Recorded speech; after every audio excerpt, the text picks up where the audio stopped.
Thank you very much for coming. I've just chaired a meeting of the Government's Emergency Committee, including ministers from Scotland, Wales and Northern Ireland, and it's clear that coronavirus, COVID-19, continues and will continue to spread across the world and our country over the next few months. We've done what can be done to contain this disease, and this has brought us valuable time, but it's now a global pandemic, and the number of cases will rise sharply. Indeed, the true number of cases is higher, perhaps much higher than the number of cases we have so far confirmed with tests. And I've got to be clear, we've all got to be clear, this is the worst public health crisis for a generation. Some people compare it to seasonal flu. Alas, that is not right. Owing to the lack of immunity, this disease is more dangerous and it's going to spread further. And I must level with you, level with the British public. More families, many more families, are going to lose loved ones before their time. And the Chief Scientific Advisor will set out the best information we have on that in a moment. But as we've said over the last few weeks, we have a clear plan that we are now working through. And we're now getting on to the next phase in that plan, because this is now not just an attempt to contain the disease as far as possible, but to delay its spread and thereby minimise the suffering. If we delay the peak even by a few weeks, then our NHS will be in a stronger state as the weather improves and fewer people suffer from normal respiratory diseases, more beds are available, and you'll have more time for medical research. We can also act to stretch the peak of the disease over a longer period so that our society is better able to cope. The Chief Medical Officer will set out our lines of defence. We have to deploy these at the right time to maximise their effect. The most important task will be to protect our elderly and most vulnerable people during the peak weeks when there is the maximum risk of exposure to the disease and when the NHS will be under the most pressure. So the most dangerous period is not now, but some weeks away, depending on how fast it spreads. Today, therefore, we're moving forward with our plan. From tomorrow, if you have coronavirus symptoms, however mild, either a new continuous cough or a high temperature, then you should stay at home for at least 7 days to protect others and help slow the spread of the disease. We advise all those over 70 with serious medical conditions against going on cruises, and we advise against international school trips. At some point in the next few weeks, we are likely to go further, and if someone in a household has those symptoms, we will be asking everyone in that household to stay at home. We're not introducing this measure yet for reasons Sir Patrick will explain, but I want to signal now that this is coming down the track. We are considering the question of banning major public events such as sporting fixtures, and the scientific advice, as we've said over the last couple of weeks, is that this banning such events will have little effect on the spread. But there is also the issue of the burden that such events can place on public services. So we're discussing these issues with colleagues in all parts of the United Kingdom, and we'll have more to say shortly about the timing of further action in that respect. At all stages, we have been guided by the science, and we will do the right thing at the right time. We are not, repeat not, closing schools now. The scientific advice is that this could do more harm than good at this time, but of course we're keeping this under review, and this, again, may change as the disease spreads. Schools should only close if they are specifically advised to do so, and that remains our advice. There is no escaping the reality that these measures will cause severe disruption across our country for many months. The best scientific advice is that this will help us slow the disease and save lives. There will be detailed information available on the NHS website and from 111 online. But I want to stress something that's very important in the wake of what we're saying this afternoon. I urge people who think, in view of what we're saying about their potential symptoms, that they should stay at home. I urge them not to call 111, but to use the internet for information if they can. I also want, at this stage, to speak directly to older people, because this disease is particularly dangerous for you, for older people, even though the vast majority of older people will experience a mild to moderate illness. I know that many people will be very worried. And I think we should all be thinking about our elderly relatives, the more vulnerable members of our family, our neighbours, and everything we can do to protect them over the next few months. We're going to need to mobilise millions of people to help and support each other. And I just want you to know that the government will do all we can to help you and your family during this period. We're not just going to be, as you saw yesterday, supporting the economy during this period. We will be providing money and many other forms of support and helping communities to support each other. And as we've done over the last few weeks, we will continue to provide, as soon as we have it, as much clear scientific and medical information as we can. So I'd like to end by repeating the two important messages with which you will become familiar. It is still vital, perhaps more vital than ever, that we remember to wash our hands. And lastly, of course, even if things seem tough now, just remember that we will get through this. This country will get through this epidemic, just as it has got through many tougher experiences before, if we look out for each other and commit wholeheartedly to a full national effort. And I'd now like to thank, I'd like to ask Sir Patrick Vallance, our chief. I'd like to thank him for everything he's doing. But I'd like to thank Sir Patrick Vallance, our chief scientific advisor, to set out the latest facts and the state of play as he sees it. So this is a new disease, and none of us has immunity to it, as the Prime Minister has said, and that's a key part of what we're looking at here. It is entering a new phase. The WHO has called this a global pandemic, and we're entering a delay phase. It's important to recognise that the contain phase of case identification and isolation has had an effect to delay things up until now, and currently we're on a trajectory that looks as though it's about 4 weeks or so behind Italy and some other countries in Europe. That means that we've now reached a stage when, of the epidemic. I just wanted to show you on a slide. If it will appear. There we go. This is the shape of an epidemic. So you go along the bottom for some time with not very much happening. And that's probably where we are now. There are currently 590 cases that have been identified in the UK, and there are more than 20 patients on intensive care units. If you calculate what that really means in terms of the total number, it's much more likely that we've got somewhere between 5,000 and 10,000 people infected at the moment.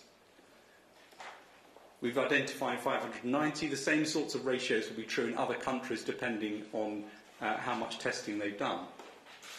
That's still a relatively small number. We're still on the flat part. As these curves start to take off, as more people get it, they take off quite steeply. And that's why timing is so important. Because what you want to do is to protect people during the most infectious period. And I'll explain that in just a minute. So we're in a period now where we've got some, but it hasn't yet taken off. The actions that we need to take are to try to do two things. It's to delay, hopefully this will come on, it is to delay the peak and to push the peak down. So we're trying to reduce the number of cases at any one time. That's very important for NHS in order to make the NHS able to cope with this. And it's also important because it pushes it out into summer months where the NHS is less busy, but also where there may be less transmission of virus. Respiratory infections in general tend to be a bit less common.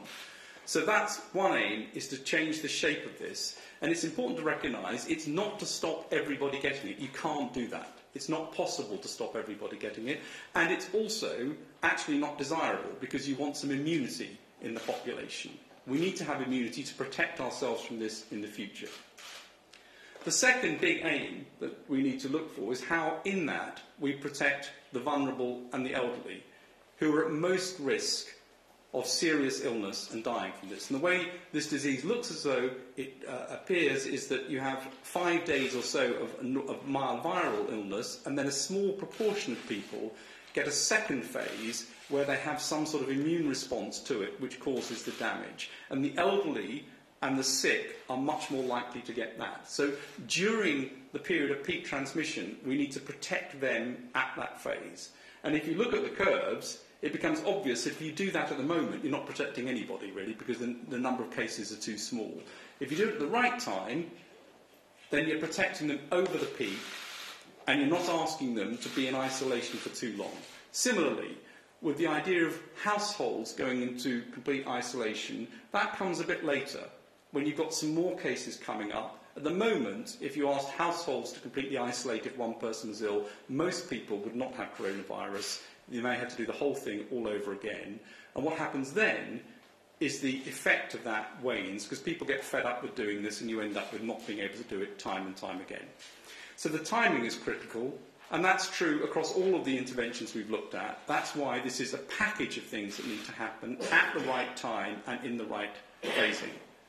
In terms of mass gatherings and schools, it's true that there's some effect in closing schools, but that effect is minimal, and actually you'd have to do it for 13 to 16 weeks or longer, and you don't need to be a very advanced mathematician to work out that the chances of keeping children not speaking to each other or playing with each other over 13 to 16 weeks is 0, and therefore you have to be very careful to make sure you take the right measures that will stop this, rather than things which might end up with children, for example, going to stay with grandparents at a time when they might be most vulnerable.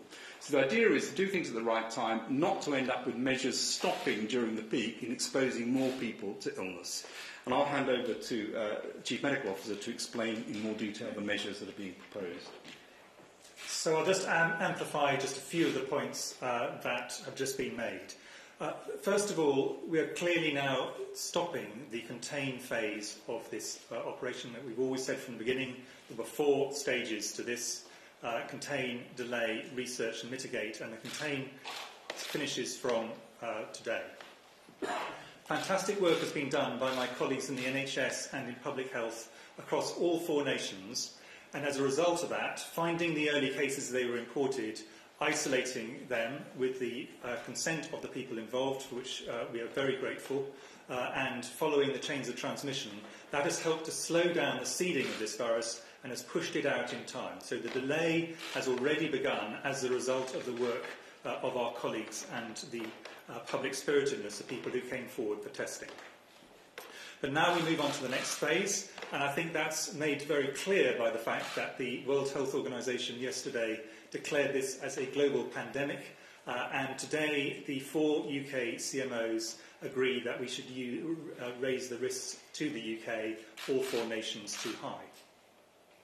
Now, in terms of what can people do to make sure that we have the smallest impact from this epidemic that is possible, and we need to do the right things at the right time. And just to add one point to the reasons that Sir Patrick has just given, if people go too early, they become very fatigued. This is going to be a long haul. It is very important We do not start things in advance of need. There are several things we will need to do in due course, which it is not appropriate to do at this stage. I'll come on to one of them at the end. Now, the things we can do now, we cannot emphasise too much the point about washing hands. That is actually an incredibly powerful public health intervention. But the new things from today are to ask anybody who has a cough that is continuous and new, or a temperature, for those who choose to measure their temperature, 37.8. Some people will do it just based on the fact that they have a temperature in terms of feeling. We wish those people to stay at home for 7 days. Now, the reason for this, and I wanted to be clear about this, because we are asking people to do something which will interfere with their lives and interfere with their work and their social life in quite a significant way. So it's important people understand why this is going to help the national effort to combat this virus. The first thing is that it helps to protect older and more vulnerable people who they might come directly or indirectly into contact with. The second thing is, as Patrick has pointed out, this helps to reduce the peak of the epidemic so that it is a lower peak, making it easier for the NHS and health services in all 4 nations to cope as this goes through. The third thing is that it can lead to increased delay, pushing it further into the area where the NHS is under less pressure and giving us more time to get our countermeasures as optimal as possible. I finally just wanted to make a point about why it's 7 days. The virus seems to have its maximum transmission around the time of the first symptoms and for 2 or 3 days afterwards, and then rapidly declines, so that by 7 days, the great majority of people are not infectious, and it is fine for them to go back into society. Now, you may ask, why are we asking people with minor symptoms to do this? And the answer is the evidence would appear to be that some people with really quite mild symptoms can spread this virus to a lot of people. So people with minor symptoms should stay at home for 7 days. Now, there is an additional point I want to re-emphasise from the Prime Minister, which is just as people would not normally, if they had a minor sprain or other minor problem, call for an ambulance, it is important that people with very minor symptoms do not call 111. However, if their symptoms start to deteriorate and they're getting to the point where they normally would have sought medical care, at that point we would want them to call 111 or behave as they normally would have done. So we're not expecting people to stay at home as they gradually deteriorate. If there's a certain point people are really worried, at that point they should call the service. But doing it routinely with minor symptoms is not a useful thing to do for them, and it will put a big burden on the service, making it harder for others to get through with what may be life-threatening conditions. There are a few other changes that are going to go alongside this. The first of which is it is no longer needed for us to identify every case, and we will move from having testing, mainly done in homes and outpatients and walk-in centres, to a situation where people who are who are remaining at home do not need testing, and we will pivot all of the testing capacity to identifying people in hospitals who have got symptoms, so we can pick them up early, make sure we treat them well, and ensure that they don't pass on the virus to other people in hospital. So there will be a change in the hospital and other testing systems. And finally, we will no longer have any geographical limits to who gets tested. The testing will be based on symptoms and severity. So it's no longer relevant where someone has come from. This is going to be people irrespective of their travel history. I wanted just to make 2 points in addition to that. The first one is the next stage along, we are going to want to do a package of things which are about putting social distancing around the people who are vulnerable, who are older people and those with severe health conditions. But we do not think it is appropriate to make a national recommendation for that at the moment, because this is too early in the course of the epidemic that Sir Patrick passed on.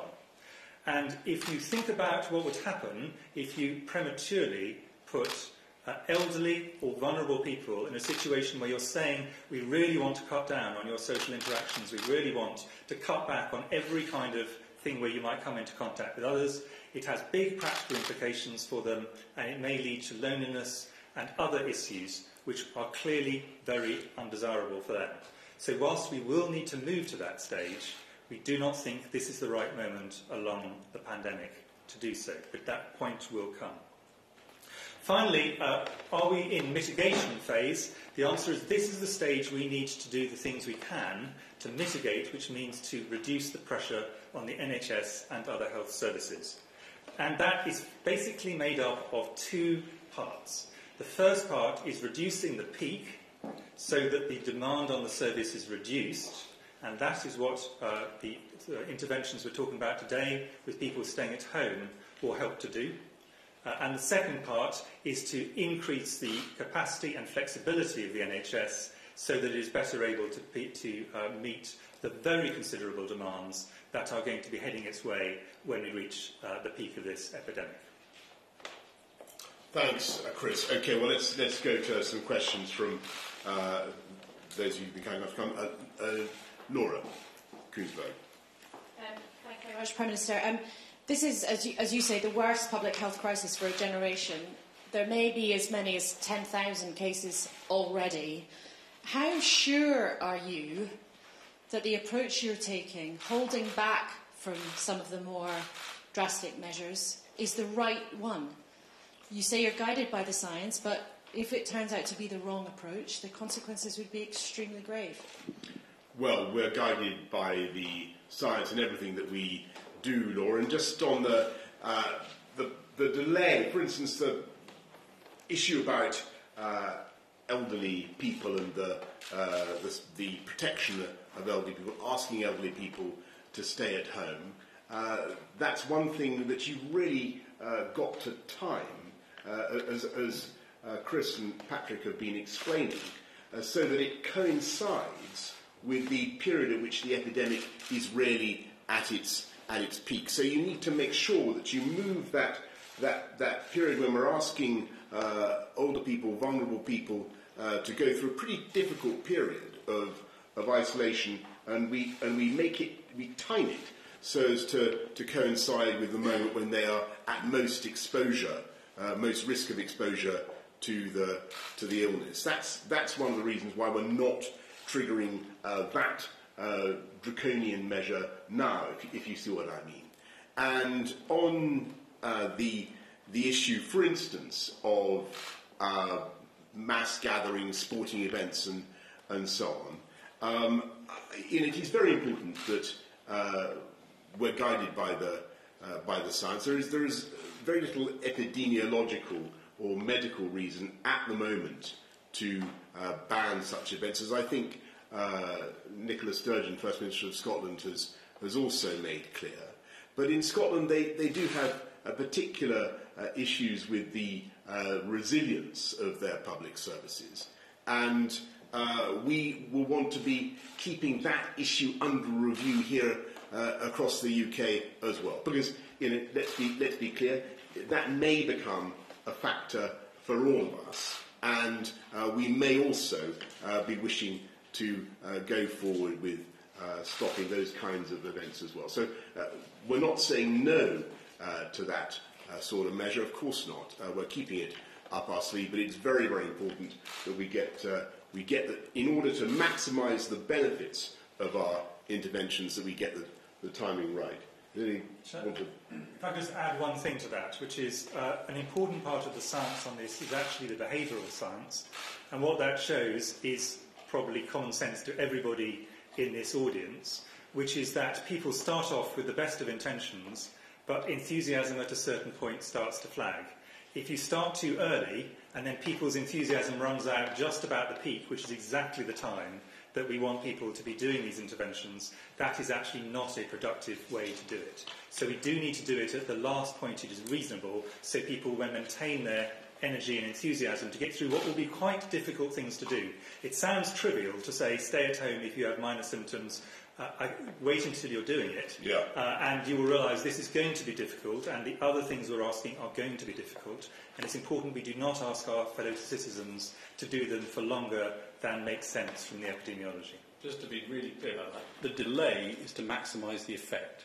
It's not simply to delay. It's exactly as Chris has said, to make sure we don't end up with everything coming off just when you don't want it to come off. Thanks. Beth Ridley-Stein. Thank you. Prime Minister, the US has stopped flights from Europe. Italy has closed down completely. Ireland today has closed its school. But your action plan basically means asking people to stay at home if they feel ill and avoid cruises. Can you understand why people watching this might think you're doing far too little to protect their families? And to the Chief Medical Officer, if I may, German Chancellor Angela Merkel told the German people this week she thought 7 out of 10 of them will catch coronavirus. Do you think that sort of level will apply in the UK? And can you level with us and, based on your graphs, say how many people do you think will actually die? Thank you. Well, Beth, first of all, I mean, we have to look at the efficacy of the measures that we're bringing forward. And this, I mean, as I've said throughout, we're looking at the science. And the measures that I've discussed today with you, staying at home if you think you have the symptoms, your whole household staying at home, looking after the elderly, making sure the elderly and vulnerable stay at home. These are the 3 most powerful defensive lines. And I'll ask Patrick to say a bit about the percentages that these measures will be able, I think, according to our scientific advice, to reduce the peak. We think it's very important to maintain public trust and confidence in what we're doing throughout this challenging time, always to be guided by the best possible scientific advice. Patrick. So the modelling predicts that you get about a 20 to 25% reduction in peak with getting people to stay at home for 7 days if they've got mild symptoms. You'd get something like a 25% reduction if you went to the whole household isolation, and those are additive, so you'd expect to get up towards 50 plus. And then looking after the elderly in terms of preventing them from getting infected, that's not so much about stopping or reducing the transmission in society, that's about them not getting it. That has a bigger effect on death, where you'd expect about 20 to 30% reduction in death rate. So those are the 3 most important measures to take. It doesn't mean other things don't have additional effects as well, but those are the ones which have the biggest effect, and therefore they need to come in first. You can bring in other things later.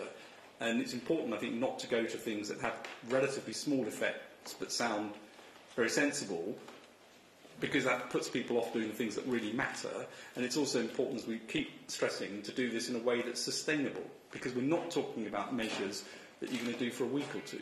These are measures which we have to have in place over the whole course of the epidemic. So I'll add an additional point on the schooling, which I think is something which obviously families really care about, and then I'll answer directly your question on the numbers. On schooling, the additional points, in addition to the modelling, so one reason to close schools is it's going to have a big impact on the epidemics. Patrick has already covered that. A second reason is if children are particularly affected by a virus or some other infection.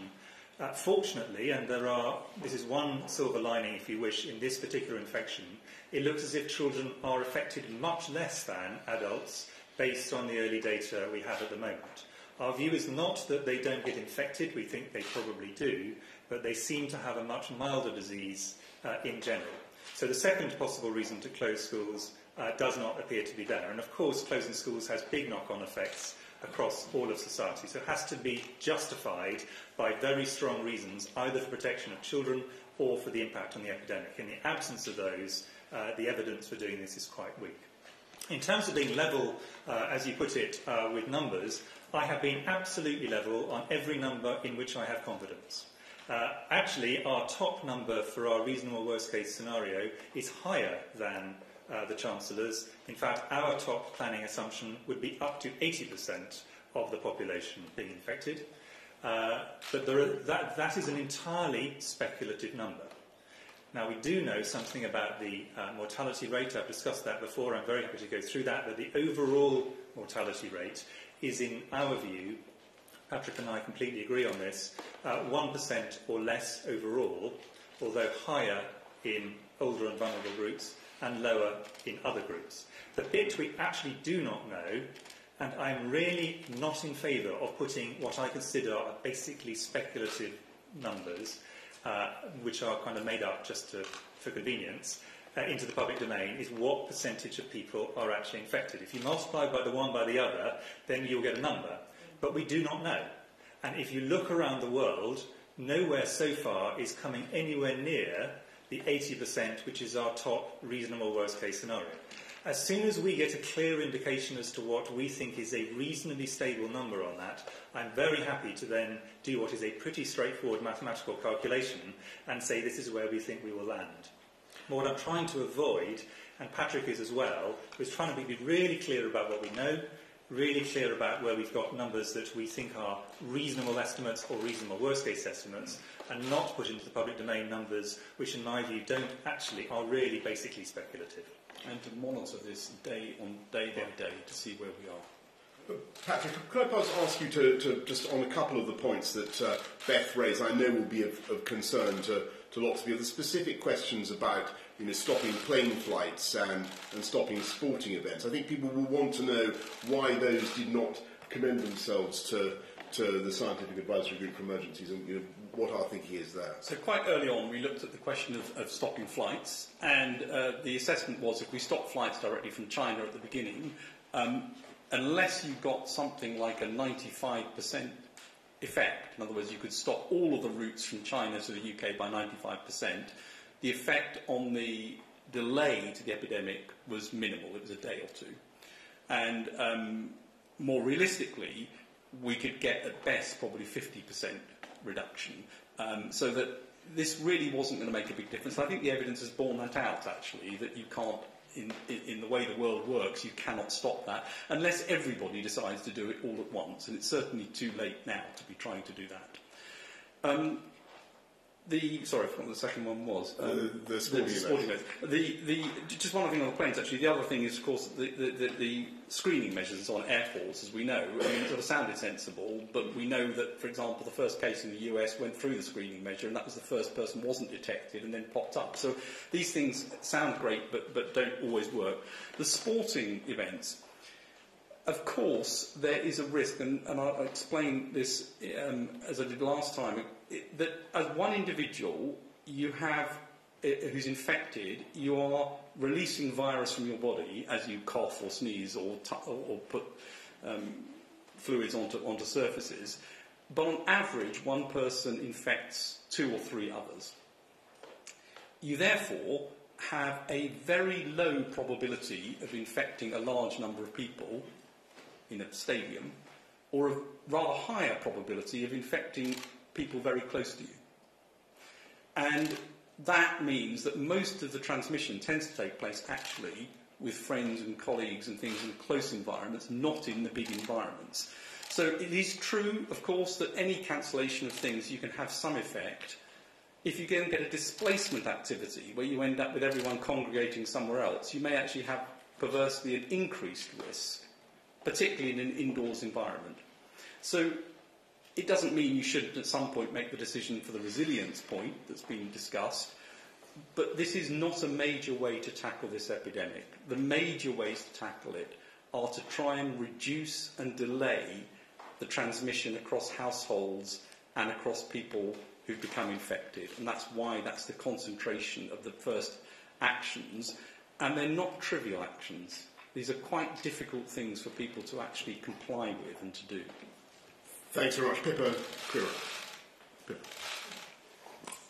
Pippa Crerar from the Mirror. I've got a couple of questions for me. First one is about statutory sick pay. And Prime Minister, you made announcements, or Chancellor made announcements at the budget yesterday, which cover a lot of people, but there's still some gig workers and other low-paid workers that aren't going to be covered by it and will therefore have to embark on the benefit system, enter the benefit system. Can you keep the door open to looking again at whether some of those workers might be covered by SSP rather than forcing them onto universal credit, which is quite difficult system to get their heads around? And secondly, can I quickly ask you whether you have any concerns yourself? You're coming into a lot of contact with a lot of people in small environments rather than mass gatherings, whether you yourself have any concerns or worries, like a lot of people do, about getting coronavirus, and whether, as Prime Minister, you've got measures in place with your, I think it's your First Secretary of State or previous Dominic Raab, to step in should you be incapacitated for any length of time. Thank you.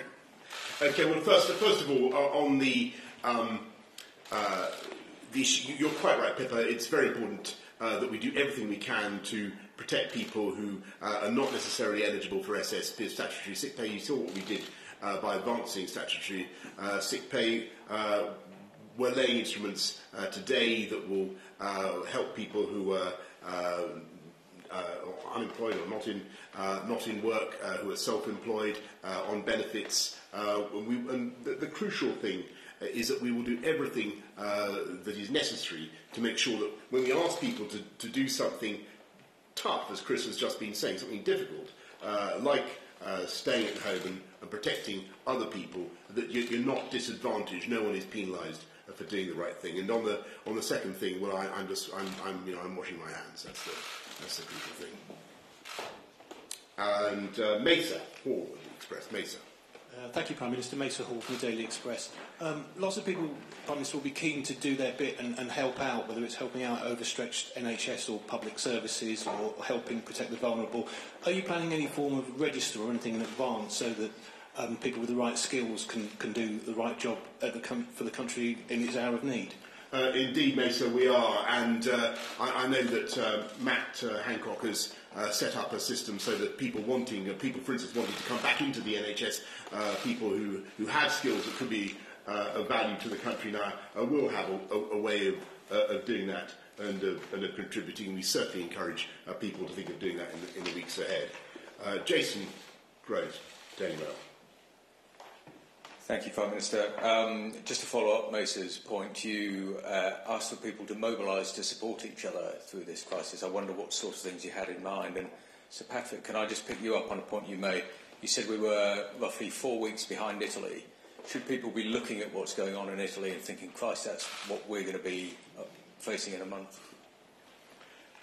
Thanks, Jason. Well, look, on what people should be doing, I think that's a really very important question, because in asking people to stay at home and look after themselves, clearly that's putting a burden and a necessity upon others, potentially to help them, to bring them food and support. So perhaps I'll ask Patrick and Chris to elaborate on this point, but we will certainly be hoping that people will think of their neighbours, think if they are aware that people are staying at home to protect the community from the spread of the virus. Let's think what we can do to help them. Don't forget that I think the correct advice is not to go within 2 metres, but it should be possible to help people. Patrick, I think that's right, and I think all the behavioural science says that the biggest effect during times like this is not outbreaks of panic, it's actually outbreaks of altruism, and people wanting to help each other, and whether that's sort of delivering things to neighbours, whether it's making sure that people have got their medicines, and that, I think, is the effect that we'd expect, particularly in the UK. In answer to the questions about Italy, on the curve, we're maybe 4 weeks or so behind in terms of the scale of the outbreak. And we're behind where Germany and France are as well in terms of the scale of the outbreak. And you'd expect it to follow a similar trajectory in terms of the numbers, not in terms of the response. And that's why the measures we're putting into place come into place today, to see whether we can deflect that and get that into a different trajectory. But that's the unmitigated curve would follow exactly that curve in terms of numbers, but of course that's different from saying in terms of the actions that have been taken. Thanks very much. Laura, thank you. You've made it very clear that the sort of loud and clear message to the elderly is, at the moment, don't stay home, because pensioners they won't be able to stick it for sort of weeks and months on end. It's something you can only ask of people for a finite period. Is it possible to talk a bit about what the working assumptions are for when that period kicks in and how long old people might be expected to try to stay home as much as possible? And how old is old? I put that straight to the scientific advisor and maybe to Chris. Yes. So we think that the peak may be something like 10 to 14 weeks away. It could be a bit longer. And you would want to try to make sure that the elderly are protected during the peak area.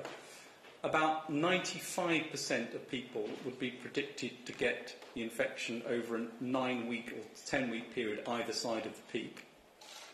And about 50% would be infected about 3 or 4 weeks either side of the peak on the current evidence of how the epidemic looks. It may change as we put the measures in place. So that means that even to cover the peak, you're talking about trying to make sure that those sorts of measures are in place for 13, 14 weeks or so. Thank you. So let's add one more thing on that, which is obviously what we're giving is national recommendations. Individual people may have discussions with their own GP or specialist if they're under specialist care that said that this is something which is appropriate for them, even now. But what we will be doing is giving very clear and hopefully relatively detailed guidance for people when we get to the point we think across the country as a whole this seems a sensible thing to do. Thank you. Last question, Elizabeth Piper. Hello, Prime Minister. Liz Piper from Reuters. I was just wondering if I could pose this question to all of you, really. I mean, how confident are we of the data, the international data, and how can we really know whether we understand the behaviour of this illness when we not necessarily have a chance to verify that data? And how does that affect how we plan to deal with this crisis? Well, I'm going to... My impression is that there are some countries which are having some success in greatly reducing the incidence of the disease, and whatever whether those statistics are entirely trustworthy or not, the tendency is pretty clear. I think the issue is the one that was referred to earlier, which is that there may be measures that we could take which were of a very draconian and immediate nature that really did suppress drastically the contact between human beings in this country, but might mean that the delay, the disease simply came back, surged back again in a few months or in a few months' time in a way that we weren't properly protected for. But I think that there are certain things we are very confident of, like the mortality rate, which we now, initially we were uncertain of. There are also things we do not know, and the most important of those is how many people get this infection without any symptoms. And the reason we don't know that is we do not have a test that can tell us that. And depending on the answer to that question, this pandemic looks very different. So there's a kind of things we definitely know, things we don't know at all, like that, and some things between where we've got a reasonably good estimate based on data from elsewhere, but it's improving all the time. And one of the reasons why delay helps us, it's not the main reason, is that our understanding of this virus improves week on week, and we're narrowing down on what we know about it. That's exactly what I would have said. Right, well, so I think we're going to wrap it up there. So I think that's more or less all we have to tell you at this stage. It's a pretty important development in our planning for beating back this disease. So I hope everybody's understood, everybody's clear about what we're saying. If you have those two symptoms, or if you have one or other of those two symptoms of potential coronavirus, a high temperature and a new and continuous cough, then you should stay at home. And the reasons that we advise you to do that is really that this will help us to delay and flatten the peaks, squash that sombrero that you saw on the map, because that is the way to minimise the suffering and minimise the impact of this disease. We will, in the course of the next few weeks, be bringing forward more measures to delay the impact of the disease as we move through the delay phase. Anyway, that's all for now. Don't forget, wash your hands, and we will get through this. Thank you all very much. Thank you.